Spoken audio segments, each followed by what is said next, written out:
li su ptice i dinosaurusi zaista povezani i kako objašnjava toliku sličnost između teropoda i današnjih trkačica, konkretno kazuara i emua? Također, posljednjih par godina popularizovano je mišljenje da su kokoške najbliži potomci tiranosaurusa. Kakav je njegov stav po tom pitanju? Hvala vam napred.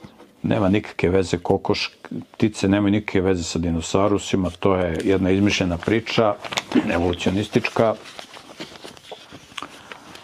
A oni su napravili priču da je jedna ptica navodno prelazna forma između ptica i dinosaurusa. U pitanju je Archaeopteryx. U pitanju je jedna ptica koja ima zube u kljunu, koja ima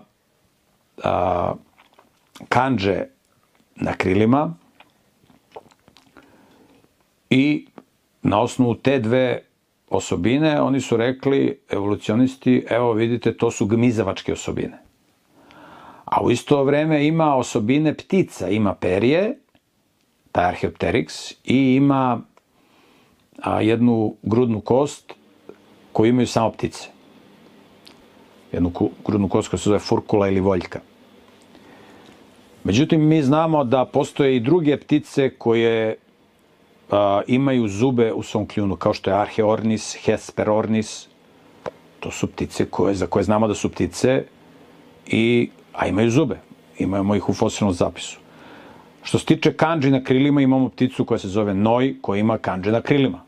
Tako da Archaeopteryx nije nikakva prelazna forma, nije nikakav poluptica, polugmizavac, jer dinosaurusi su gmizavci, tako da to su izmišljene priče evolucionista za naivne ljude koji ne znaju puno o anatomiji, o genetici i tako dalje. Tako da nema od toga ništa.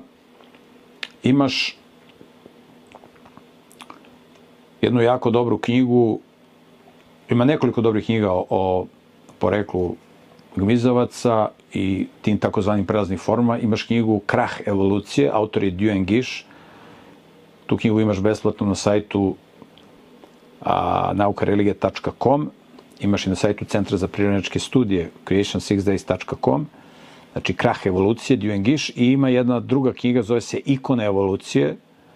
Tu imaš, autor je Jonathan Wells, tu isto imaš jedno poglavlje o tome kako su evolucionisti falsifikovali tu priču vezano za ptice i dinosauruse, pa eto, možeš da se informišeš.